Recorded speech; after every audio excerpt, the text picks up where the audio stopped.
पुढारी news चॅनलचा पहिला वर्धापन दिन आहे। थेट जाऊयात महासमिटमध्ये शिक्षण मंत्री दीपक केसरकर आले। थोड्याच वेळात त्यांच्याशी आपण संवाद सुद्धा साधणार आहोत। आज पुढारी न्यूज चॅनलचा पहिला वर्धापन दिन। नमस्कार, मी नम्रता वागळे। पुढारी न्यूज मध्ये आपल्या सगळ्यांचं स्वागत। आणि वर्धापन दिनानिमित्त आपण विशेष मंथन करतोय। समाज घडवायचा असेल तर त्यामध्ये शिक्षणाचा खूप महत्त्वाचा वाटा असतो आणि अशाच शिक्षण क्षेत्रासाठी एक महत्त्वाचं नाव असतं, ते म्हणजे राज्याचे शालेय शिक्षण मंत्री। तसं पाहिलं तर हे खातं काही फार मोठं आहे वगैरे वगैरे असं राजकारणात समजलं जात नाही, पण प्रत्यक्षात ते खातं खूप महत्त्वाचं आहे। कारण आपल्या समाजाचा पाया जिथे बांधला जातो त्याची जबाबदारी येते आणि याच खात्याचे मंत्री दीपक केसरकर जी आत्ता आपल्यासोबत आहेत। आपलं स्वागत।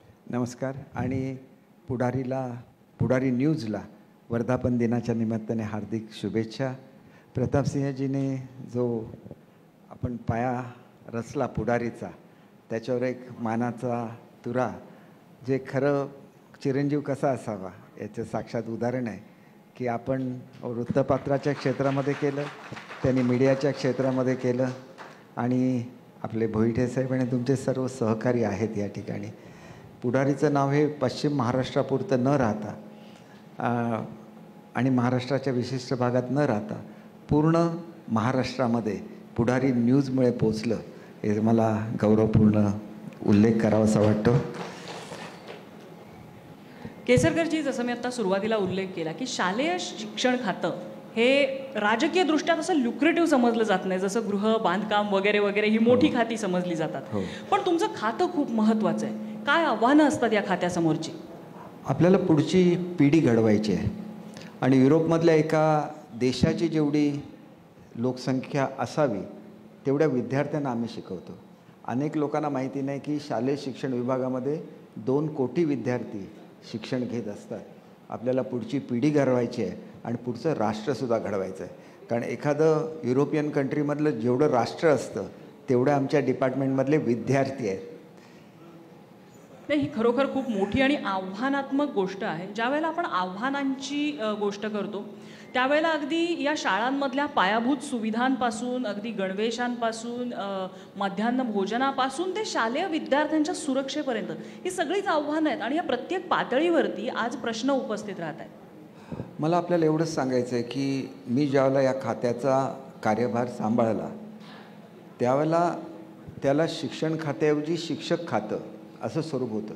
कारण अतिशय स्ट्रॉंग युनियन्स जर कुठल्या एका डिपार्टमेंटमध्ये असतील तर त्या शिक्षण खात्यामध्ये आहेत। त्याच्यामुळे तुम्हाला जर काही सुधारणा करायच्या असतील तर सर्वात अगोदर शिक्षकांना विश्वासामध्ये घ्यायला लागतात आणि मुळात शिक्षणाचा बेस हाच मुळात शिक्षक आहे। गुणवंत शिक्षक असले तर गुणवंत विद्यार्थी तयार होणार। आताच आपण उल्लेख केला मिड डे मीलबद्दल। महाराष्ट्राच्या इतिहासामध्ये पहिल्यांदा हे घडलं की भारतामध्ये ज्यावेळेला मिड डे मील सुरू झालं त्यावेळेला मिड डे मील म्हणजे खिचडी एवढीच संकल्पना त्या ठिकाणी होती। असं पहिल्यांदा घडलं की आम्ही त्याच्यामध्ये 3 कोर्स मील द्यायला यावर्षीपासून सुरू केलेलं आहे। म्हणजे मुलं अगोदर सॅलड खातील, त्यानंतर बिर्याणी खातील, त्यानंतर स्वीट डिश खातील। बघा, मुलं ही शेवटी मुलं असतात। आम्ही पूर्वी गणवेश द्यायचो। गणवेश कोणाला द्यायचो? फक्त जे शेड्यूल कास्टची मुलं असतील किंवा ते दारिद्र्यरेषेखाली असतील त्याच्याच एका रांगेत मुलं बसलेली असतात।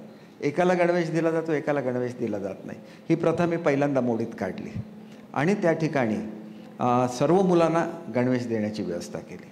दुसरं गोष्ट अशी की मी स्वतः कोकणातून आलेलो आहे, त्यामुळे अनेक मुलांना अनवाणी शाळेमध्ये येताना बघितलेलं आहे। त्याच्यामुळे ते सुद्धा मी मोडीत काढलं। शूज आणि सॉक्स देण्याचा निर्णय घेतला आणि त्याच्यानंतर अत्यंत महत्त्वाचा निर्णय जो महाराष्ट्रामध्ये अजून सर्वदूर पोचला नाही, कारण आमच्या डिपार्टमेंटने त्याच्या इम्प्लिमेंटेशनमध्ये खूप कष्ट घेतलेले नाही आहेत, की मुलांच्या पाठीवरचं ओझं कमी करायचं। असं पहिल्यांदा घडलं की आम्ही अशा रीतीची पुस्तकं तयार केली की पुस्तकामध्ये वह्यांची पानं इन्सर्ट केली, त्याचे 4 भाग केले। म्हणजे तुम्ही जर एक पुस्तक घेऊन शाळेमध्ये गेला तर एक पुस्तक तुमचा कंपास बॉक्स अधिक तुमची पाण्याची बॉटल आणि तुमचा खाऊचा डबा, इतर काहीच ओझं नाही तुमच्यावर। तरी पण अजून सोशल वर्कर तेच करतायत, सगळ्यांना वह्या वाटतायत। मी ह्याच्यापुढे सांगितलेलं की कोणाच्या दप्तरामध्ये जर वह्या दिसल्या तर ॲक्शन त्या शिक्षकावर घेतली जाईल, कारण त्याचा काही उपयोगच नाही। मुळातच वह्यांची पानं त्याच्यामध्ये आहेत आणि तुम्हाला प्रॅक्टिस करायची तर घरी करा ना। अनेक प्रयोग महाराष्ट्रामध्ये पाठीवरचं ओझं कमी करण्यासाठी झाले, पण एवढा सक्सेसफुल कुठलाही प्रयोग हा महाराष्ट्रामध्ये घडला नाही. आणि त्याच्यामुळे अनेक गोष्टी ज्या आहेत त्याच्यामध्ये सुरक्षेचा विषय येतो. आणि सुरक्षेच्या विषयाबद्दल मला एवढंच सांगायचं आहे की आम्ही सेल्फ डिफेन्सचं ट्रेनिंग दिलेलं आहे, बॅड टच गुड टचचं ट्रेनिंग दिलेलं आहे.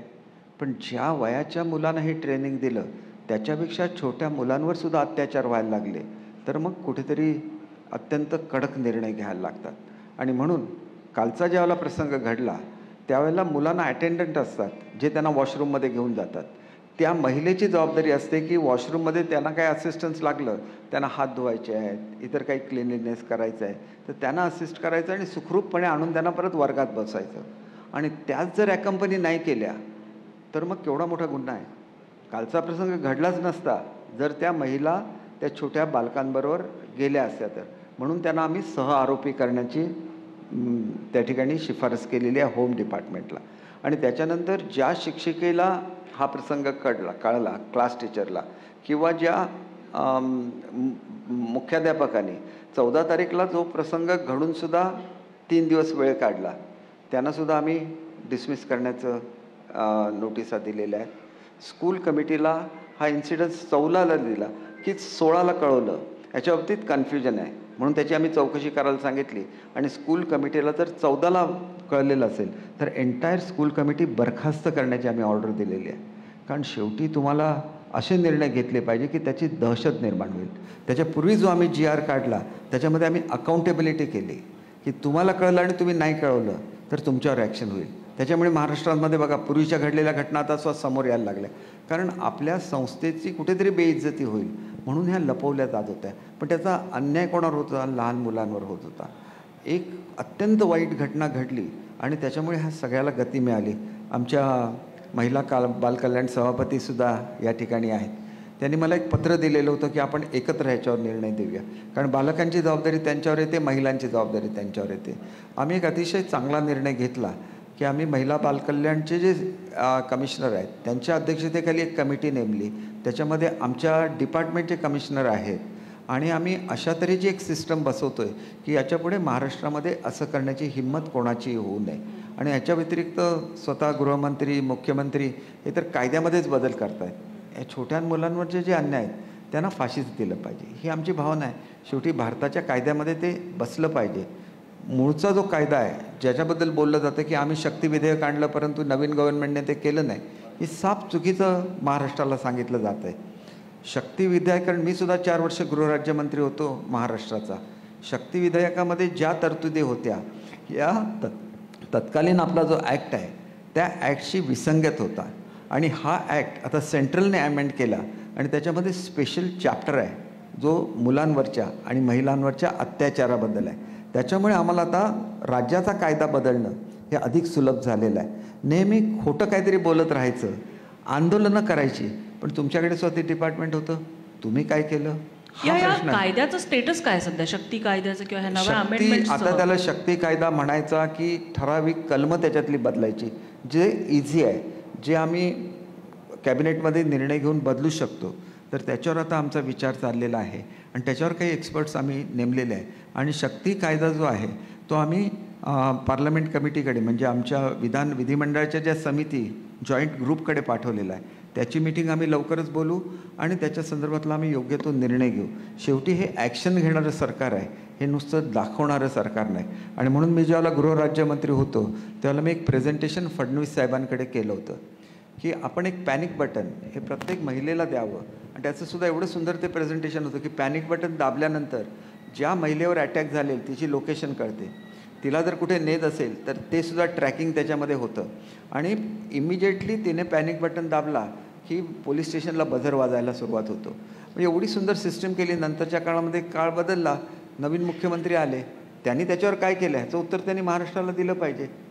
आमचे तेच मुख्यमंत्री कायम राहिले असते तर एवढ्यात प्रत्येक महिलेकडे ते पॅनिक बटन असलं असतं. आणि म्हणून वाईट घटना अत्यंत वाईट होती, पण त्याच्यामधून आम्हाला त्याची आठवण झाली की हे पॅनिक बटनची मी जी स्कीम आणली होती ही अजून अनइम्प्लिमेंटेड आहे.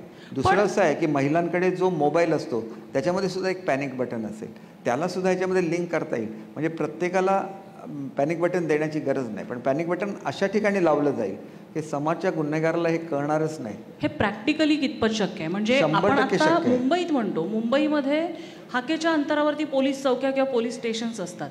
ग्रामीण भागात काय, गावात पोलीस चौकी नसते, 20-20, 30-30 किलोमीटरवरती पोलीस स्टेशन असतं. तिथल्या महिलांचं आपण काय एक होणार? गोष्ट लक्षात घ्या की हा पॅनिक बटनची टेक्नॉलॉजी अशी आहे की कुठलं जवळचं जे पोलीस स्टेशन असेल तिथं तो बझर वाजणार.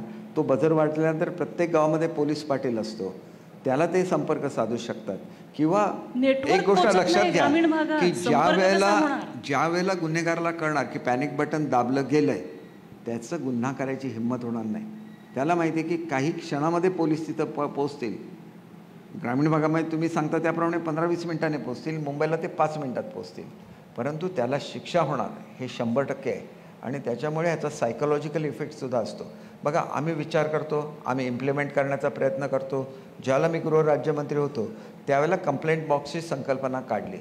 आजसुद्धा लोक म्हणाले की कंप्लेंट बॉक्स ठेवा, परंतु कंप्लेंट बॉक्स ऑलरेडी ठेवलेला असतो, परंतु तो जो उघडायचा असतो तो पोलीस डिपार्टमेंट आणि एज्युकेशनमधला जो हेड मास्टर वगैरे जे कोण असतील त्यांनी एकत्र उघडावा अशी ती संकल्पना होती.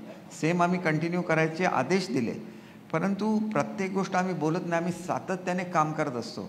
आणि त्याच्यामुळे मला तुम्हाला सांगायचं की अनेक गोष्टी अशा असतात की ज्यावेळेला ॲक्शन घडते, तुमच्याकडे सुद्धा अनेक पुढारी आले असतील, पॉलिटिकल बोलले असतील, पण त्यांच्याकडे सोल्युशन्स नाही. नाही, राजकीय बोलणं अशा संवेदनशील विषयावरती योग्यच नाही. पण ज्यावेळेला आपण याच्या वास्तवात जातो, बदलापूरच्या घटनेचं तुम्ही उदाहरण दिलं, तिथे घटना घडली त्यावेळेला आधीचं 15 दिवसांचं CCTV फुटेज गायब आहे.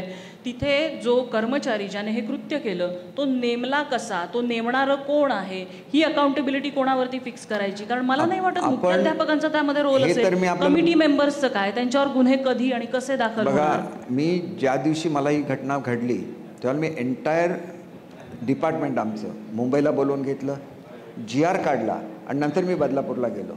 त्याच्यामुळे त्याच्यामध्ये अकाउंटेबिलिटी फिक्स केलेली आहे. नवीन मनुष्य नेमायचं असेल तर तुम्ही काय काय प्रिकॉशन घेतली पाहिजे ते फिक्स केलेलं आहे. त्याच्यानंतर प्रत्येक कर्मचाऱ्याची जबाबदारी काय आहे हे सुद्धा फिक्स केलेलं आहे. पण ही कमिटी त्याच्या पुढे जाऊन काम करेल. आणि आम्ही दुसरा एक महत्त्वाचा निर्णय घेतला की ही जी कमिटी आहे त्यांनी सर्वंकष अभ्यास केलेला आहे. त्यांनी हायकोर्ट, सुप्रीम कोर्टाचे वेगवेगळे निर्णय वाचून त्याचीसुद्धा शिफारस केलेली की काय करता येईल. आणि महाराष्ट्र शासन एकमेव शासन असं आहे की 2021मध्ये केंद्राने आतापर्यंतच्या सगळे GR एकत्र काढून गाईडलाईन्स काढल्या. त्याच गाईडलाईन महाराष्ट्राने 2020 सालामध्ये काढल्या. शेवटी आपण सगळं करतो पण त्याच्या इम्प्लिमेंटेशनमध्ये आपण कमी पडतो. आणि म्हणून आम्ही एक निर्णय घेतला की सगळ्या शाळा थेट जोडल्या गेल्या पाहिजेत हेडक्वार्टरला, जेणेकरून आम्हाला कळतं. मलाच 20 तारीखला फोन आला, 20ला फोन आल्यानंतर मी त्या अगोदर शिक्षणाधिकाऱ्याला सस्पेंड करून टाकलं. ज्यांनी CCTV ज्याच्यावर बसवण्याची जबाबदारी मुंबईची होती त्याला सस्पेंड केलं. त्याच्यानंतर माझ्याकडे आता मुंबई कॉर्पोरेशनचं ॲफिडेविट आलेलं आहे की आम्ही 1 महिन्याच्यात सगळे इम्प्लिमेंट करू. त्याच्यामुळे ते सस्पेन्शन कदाचित दूर होईल. परंतु ज्यांनी कळवलं नाही त्याला शिक्षा झालेली आहे. तो ठाण्याचं जे शिक्षणाधिकारी आहे त्याच्या अंडर हा सगळा विभाग येतो, त्याला शिक्षा झाली आहे. शिक्षा केल्यानंतर एक भीती निर्माण होते. परदेशामध्ये अंमलबजावणी का होते तर त्याच्यामध्ये काटेकोरपणे शिक्षा दिली जाते. आणि हेच आपल्याला भारतामध्ये करायला लागतं. नाहीतर आपण कायद्याचं उल्लंघन करायचं आणि त्याच्यामधून सुटून जायचं, हे कुठेतरी अशक्य आहे. हा मेसेज सगळ्यांना गेला पाहिजे. परदेशातलं जेव्हा आपण उदाहरण देतो त्यावेळेला तिथे शिक्षक निवडीची प्रक्रिया ही खूप मोठी असते. शिक्षकांची फक्त शैक्षणिक क्षमता नव्हे तर त्यांचं कॅरेक्टर, त्यांचं चारित्र्यसुद्धा तपासलं जातं. आपल्याकडे गेल्या 15 दिवसातच बघा, शिक्षकांनी पॉर्न व्हिडिओ दाखवून मुलींचा विनयभंग केलेला आहे, किंवा आत्ताचे हे बदलापूरचंच प्रकरण बघा, हे सगळं विकृत आहे. अशा वेळेला आपण कुठेतरी विचार करायला नको शिक्षकांच्या मानसिकतेबद्दल, त्यांच्या मानसिक आरोग्याबद्दल आणि ह्या सगळ्या वाहत चाललेल्या सामाजिक मताबद्दल. आपण म्हणताय 100% सत्य आहे. याच्यावर कॅबिनेटमध्ये आमची चर्चा झाली. आपण ज्या शिक्षकांबरोबर बोलता तो सस्पेंड होता, पुन्हा ज्याला रिइन्स्टेट केलं त्याला त्यांनी तेच केलं. त्याच्यामुळे सस्पेन्शन ही शिक्षा नाही. याच्यापुढे अशा गुन्ह्यांमध्ये थेट डिसमिस केलं जाईल. आम्हीसुद्धा बदलापूरच्या केसमध्ये थेट डिसमिसलची ऑर्डर दिलेली आहे. आणि त्याच्यासाठी कुठले सेक्शन वापरायचे याची चर्चासुद्धा चीफ सेक्रेटरीने आणि सर्वांनीच केली. कारण हा एका डिपार्टमेंटचा निर्णय असू शकत नाही. महिलांची सुरक्षा हा संपूर्ण महाराष्ट्राचा विषय आहे. आणि त्याच्यामुळे हे केवळ आपण आता कालच्या घडलेल्या इन्सिडन्सीसबद्दल बोलतो, परंतु शिक्षणाचा दर्जा सुधारावा म्हणून जे निर्णय घेतले गेलेले आहेत ते अत्यंत महत्त्वाचे आहेत. कारण शेवटी मेन फोकस कशावर पाहिजे? मुलांवर पाहिजे. आणि ते आता महाराष्ट्रामध्ये घडतं आहे. अनेक निर्णय जे आम्ही घेतले ते असे निर्णय आहेत की जे कधीही घेतले गेलेले नव्हते. आपण कॉलेजला नॅक ॲक्रिडेशन देतो, स्कूलच्या बाबतीत ते कधीही घडलेलं नव्हतं. आपण ज्या शिक्षकांच्या सिलेक्शनच्या बाबतीत बोलला, अत्यंत कडक असे आम्ही निर्बंध घालून या ठिकाणी पवित्र पोर्टलद्वारे भरती केली. याला केवढा तरी विरोध झाला, माझ्यावर प्रचंड टीका झाली, परंतु मी निर्णय बदलला नाही.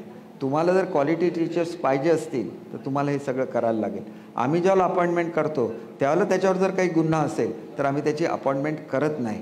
परंतु नंतरच्या काळामध्ये जर त्यांनी काही असा प्रकार केला तर शिक्षण क्षेत्रामध्ये त्याला स्थान असता कामा नये. मी एवढंसं सांगितलेलं आहे की जर एखादा शिक्षक गुटखा खाऊन किंवा दारू पिऊन वर्गामध्ये गेला, हे पहिल्यांदा सर्क्युलर मी शिक्षण मंत्री झाल्यानंतर काढलं, तर त्याला तात्काळ सस्पेंड करण्यात यावं. कारण मुलांचं बघून विद्यार्थी घडत असतात, म्हणजे गुरुजींचं बघून विद्यार्थी घडत असतात. जेवढ्या फॅसिलिटीज माझ्या काळात शिक्षकांना दिल्या गेल्या महाराष्ट्राच्या इतिहासामध्ये कधीच दिल्या गेल्या नाहीत. आम्ही टप्पा अनुदानावरच्या शिक्षकांना हे केलं, ज्या शाळा दुर्लक्षित होत्या तिथल्या शिक्षकांना न्याय दिला. आमच्याकडे जे मोठ्या प्रमाणात शिक्षकांची कमतरता होते तिथं भरती सुरू केली, केंद्रप्रमुख नेमायला सुरुवात केली, त्यांना शासकीय नोकऱ्यांमध्ये प्रमोशन द्यायची योजना सुरुवात केली. अनेक आहेत सरकारच्या आणि खूप चांगल्या स्वागतार्ह योजना आहेत. मध्यंतरी अशाच एका योजनेची मोठी चर्चा झालेली होती, क्लस्टर योजना. विशेषतः ग्रामीण आणि दुर्गम भागात जिथे पटसंख्या कमी आहे तिथे काही प्रायव्हेट प्रमोटर्सना बोलवून पाचारण करून काही क्लस्टर करणे वगैरे असा विचार सुरू होता. त्या प्रोजेक्टचं काय झालं? म्हणजे सुरू झालाय नाही? सगळ्यात अगोदर जर कोण अडथळा निर्माण करत असतील तर शिक्षकांना असं वाटतं की खाजगीकरण चाललं आहे की काय. हा मुळात त्यांच्यामध्ये असलेला गैरसमज मला दूर करून द्यायला लागला. कारण आपण इन्फ्रास्ट्रक्चरबद्दल बोलला, पण इन्फ्रास्ट्रक्चर जर आपल्याला इम्प्रूव्ह करायचं असेल तर आपल्याला असे दाते बघायला लागतील की CSR ज्यावेळेला कंपन्यांना खर्च करायचा असतो त्यावेळेला ते एखाद्या NGOला काम देतात आणि NGOला काम दिल्यानंतर NGOचा आता तो एक तऱ्हेने व्यवसाय झालेला आहे. तुम्ही एखाद्या NGOला काम देऊन त्यांनी आमच्या शिक्षण क्षेत्रामध्ये विविध हे करायचे प्रयोग, आणि त्या प्रयोग कोणावर करणार? आमच्या मुलांवर. त्याच्याऐवजी तुम्ही ते पैसे शाळेच्या इन्फ्रास्ट्रक्चरला डोनेट करा, अशी ती संकल्पना होती. आणि मला सांगायला आनंद होतो की महाराष्ट्रातला सगळ्यात मोठा जो उद्योग समूह आहे त्यांनी 5,000 शाळा ॲडॉप्ट करण्याचं कबूल केलेलं आहे. आणि आमच्या 4,800 केंद्र शाळा आहेत. त्यामुळे 4,800 केंद्र शाळांमध्ये आम्ही अत्यंत उच्च दर्जाचं शिक्षण देऊ. मुलांना जर तिथे यायचं असेल तर ते व्हेकल घेऊन येऊ शकतात. पण कुठल्याही शाळा आम्ही बंद अशासाठी करणार नाही की आता प्री प्रायमरी झालेली आहे, तिथं बालवाटिका 1, 2, 3 असेल आणि पहिली दुसरी असेल. म्हणजे गावातल्या लोकांची जी भावना असते की आमची शाळा आमच्याकडे राहिलीच पाहिजे, परंतु अनेक लोक शहरात जातात आणि इंग्रजी शाळेमध्ये ॲडमिशन घेतात. हे सुद्धा कुठेतरी बंद झालं पाहिजे. मी 2-3च गोष्टी आपल्याला सांगतो, कारण आपल्यालासुद्धा इतर मंत्री आलेले आहेत, त्यांचंसुद्धा ऐकायचं आहे. आम्ही मोठे बदल जे करतो आहे त्याच्यामध्ये पहिला बदल आहे, आम्ही ॲग्रिकल्चर इंट्रोड्यूस करतो आहे स्कूल एज्युकेशनमध्ये. पर्यावरणाबद्दल आपण बोलतो, पण पर्यावरणाची जर गोडी लागायची असेल तर तुम्हाला ॲग्रिकल्चर शिकायलाच लागेल. तो आम्ही कंपल्सरी करतो आहे. स्काउट अँड गाईड हा विषय कंपल्सरी करतो आहे, कारण स्काउट अँड गाईडमधून तुम्हाला सामाजिक जाणीव दिली जाते. तुम्ही कवायत करायला शिकता, तुम्ही सेल्फ डिपेंडंट होता, म्हणजे तुमची एफिशियन्सी वाढते आणि पुढची पिढी घडवण्यामध्ये याचा एक मोठा वाटा असेल. त्यानंतर तिसरा मोठा निर्णय आहे तो मुलांच्या व्यक्तिमत्वाचा विकासाचा. मुलांना संगीतसुद्धा आलं पाहिजे, त्यांना ड्रामा आला पाहिजे, त्यांना स्पोर्ट्स आलं पाहिजे. तर त्याच्यामध्ये सुद्धा त्यांना जे शिकवणारे असणार ते सेलिब्रिटी असणार. म्हणजे आशा भोसलेजींनी स्वतः असे व्हिडिओज तयार केलेले आहेत की कसं गावं. मेरी कोम नाही, पण मुलांचा हा सर्वांगीण विकास ज्या वेळेला आपण मला फक्त मी कंप्लीट करतो. चौथा आहे ते म्हणजे वाचनाची आवड मुलांमध्ये निर्माण करणे. मुलं हल्ली सरसकट मोबाईल बघत राहतात.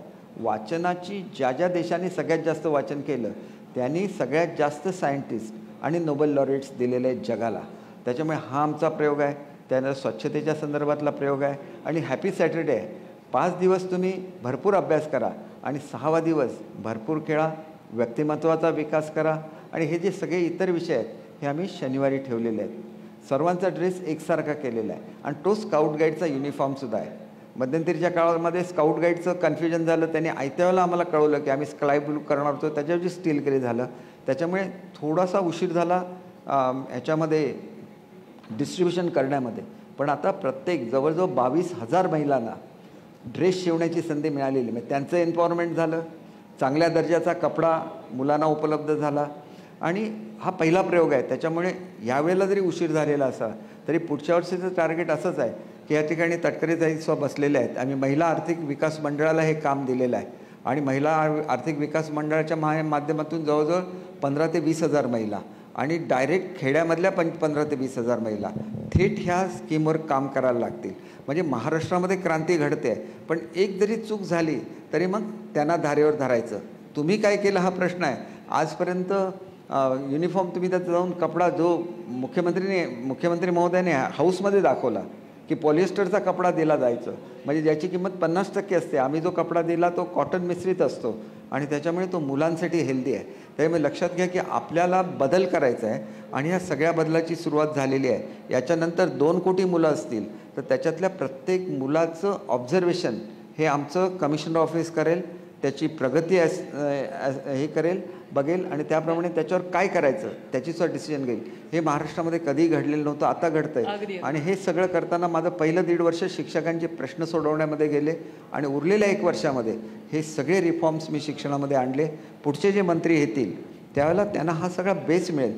कारण शासन हे एक प्रक्रिया आहे, त्याच्यामध्ये मीच शिक्षण मंत्री राहीन असं काय नाही.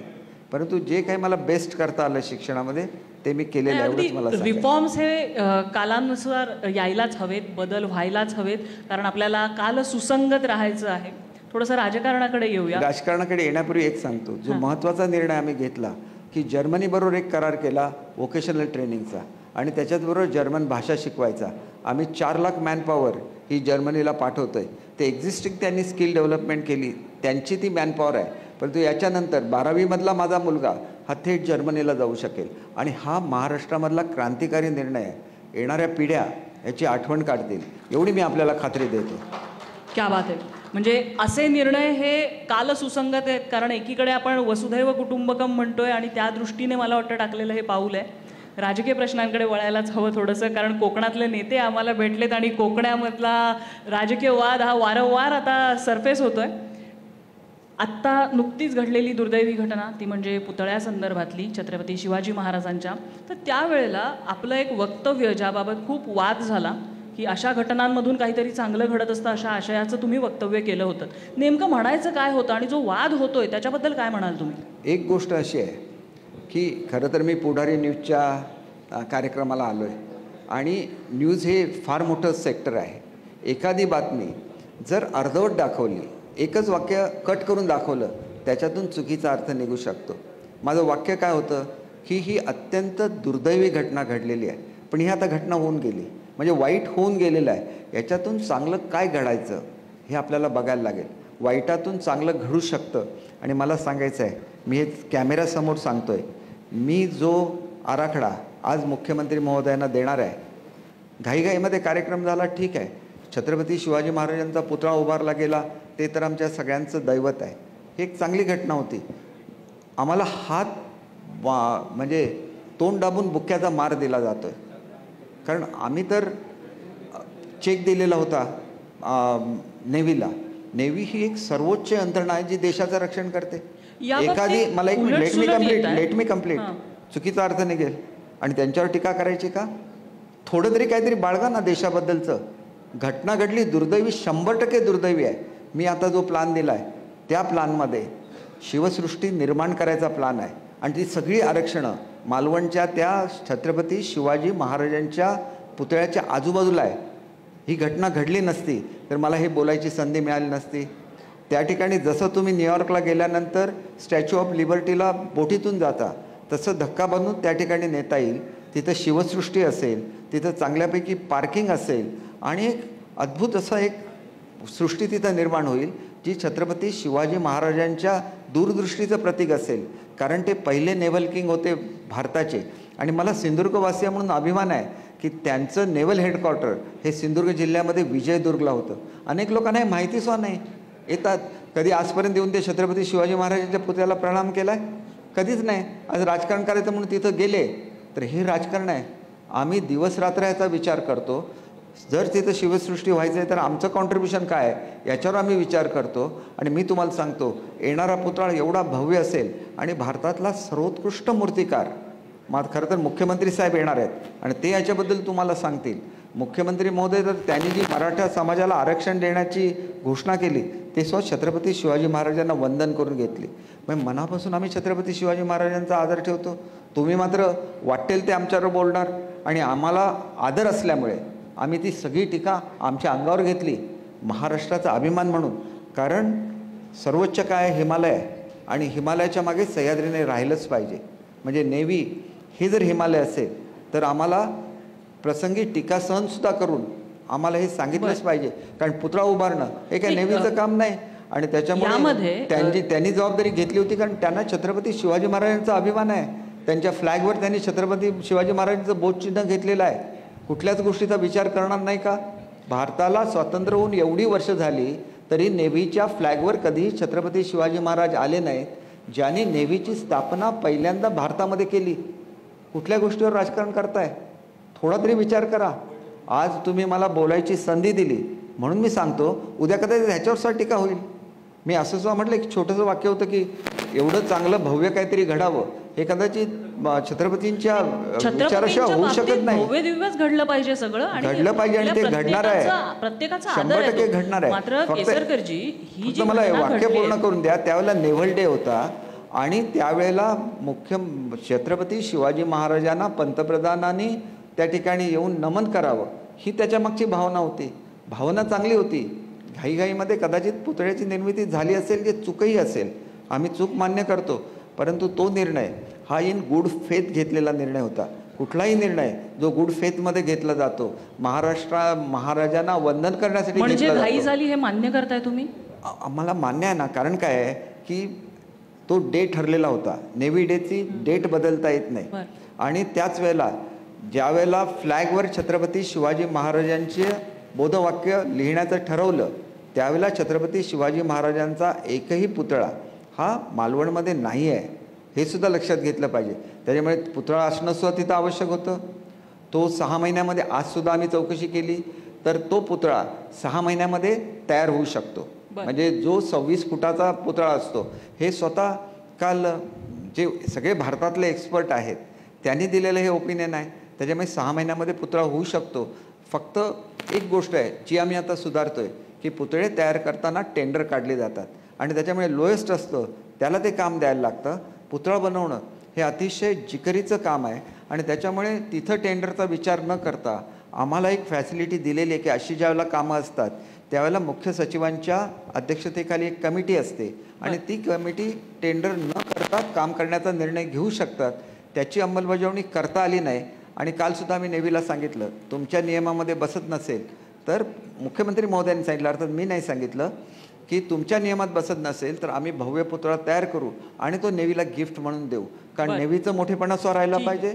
महाराष्ट्र शासनाचे छत्रपतींच्या प्रती असलेला आदर हा त्याच्यातून व्यक्त झाला पाहिजे. आणि जे वाईट घडलं त्याच्यातून चांगलं हे घडेल. आज मी दिलेलं चांगलं म्हणजे त्याच्यामधून जर आरमारी शिवसृष्टी तिथं बनत असेल, कारण मी एका कमिटीचा अध्यक्ष सुद्धा आहे, त्याच्यामधून मी विजयदुर्गला छत्रपती शिवाजी महाराज आणि आंग्रे जे सरसेनापती होते त्यांचं स्टॅच्यू असलेलं एक जहाज हे त्या ठिकाणी उभारलेलं आहे. कारण जहाजामध्ये छत्रपती जायचे. आम्ही तिथं जरी उभारलेलं असलं तरी अशा तऱ्हेची शिवसृष्टी ही तिथं मालवणमध्ये नाही आहे. मालवणचा किल्ला हा पहिला महाराजांनी बांधलेला समुद्रातला किल्ला आहे.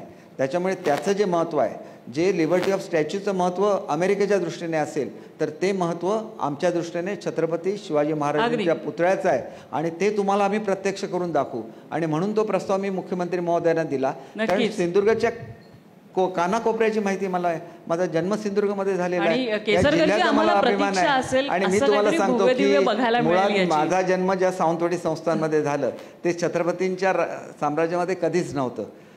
परंतु त्यांच्या आणि छत्रपती शिवाजी महाराजांच्या लढाया झालेल्या होत्या. पण नंतर त्यांच्या लक्षात आलं की आम्ही एकाच घराण्यातले आहोत.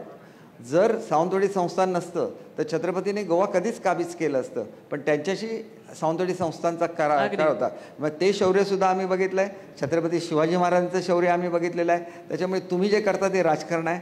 आणि आम्ही ते करतो ते छत्रपतींना वंदन आहे, एवढंच मला सगळ्यांना सांगायचं. खरं तर प्रश्न अनेक आहेत, कारण याला अनेक कंगोरे आहेत. राजकारण विविध विषयांचं होत राहतं. मात्र जी घटना घडली तशी पुन्हा घडू नये यासाठी आता भविष्यात काय प्रयत्न होतील हे बघावे लागतील. केसरकरजी खूप खूप धन्यवाद, आपण इथे आलात आणि सगळ्या प्रश्नांना सविस्तर उत्तरं दिली त्याबद्दल. तुमचा विभाग खूप महत्त्वाचा आहे समाजाच्या दृष्टीने आणि त्याचबरोबर राजकारणावर सुद्धा दिलखुलास बोलता. मला एक दुसरी गोष्ट आपल्याला सांगायची आहे की मी 2 आयुष्यामध्ये महत्त्वाची कामं करू शकलो. एक कोल्हापूरचा पालकमंत्री म्हणून पुढारीकारांचं स्मारक आणि त्या ठिकाणी एक संशोधन केंद्र मी शिवाजी विद्यापीठामध्ये स्थापन करू शकलो. शाहू महाराजांचं अर्धवट राहिलेलं त्यांच्या स्मारकाचं काम मी पूर्ण करू शकलो, याचा मला आनंद आहे. आणि मुंबईचा पालकमंत्री म्हणून मी सांगतो, जे गोरगरिबांसाठी आहे तिथं पूर्णपणे कायापालट केलेलं असेल. मग तो जे हॉस्पिटल असेल, पोलीस कॉलनीज असतील, तुम्ही पूर्वीच्या पोलीस कॉलनीज बघा आणि आताच्या बघा. आणि हा बदल मुंबईमध्ये घडतोय कारण मुंबईकरांबद्दल आणि गरिबांबद्दल आस्था असलेलं सरकार मुंबईमध्ये आलं आणि त्याच्यामुळे हा मुंबईमध्ये बदल घडतो. कधीतरी तुम्ही ज्याला पुन्हा मला बोलवाल त्याला मुंबईचा पालकमंत्री म्हणून आम्ही मुंबईमध्ये काय करतोय याची मी अवश्य माहिती देईन. ताईंना मी खूप वेळ या ठिकाणी वाट बघत थांबवलं, त्याच्याबद्दल दिलगिरी व्यक्त करतो. पुन्हा एकदा पुढारीची जी परंपरा आहे, जी पुढारीकारांनी सुरू केली, ती परंपरा 3री पिढी आज जपते आहे, याचा मला सार्थ अभिमान आहे. मी त्यांना मनापासून हार्दिक शुभेच्छा देतो. जय हिंद, जय महाराष्ट्र. थँक्यू, धन्यवाद, खूप खूप धन्यवाद. तर पुढारी न्यूजच्या महासमिटमधून शालेय शिक्षण मंत्री दीपक केसरकर यांची मुलाखत आपण पाहत होतो. यावर असंच लक्ष असेल.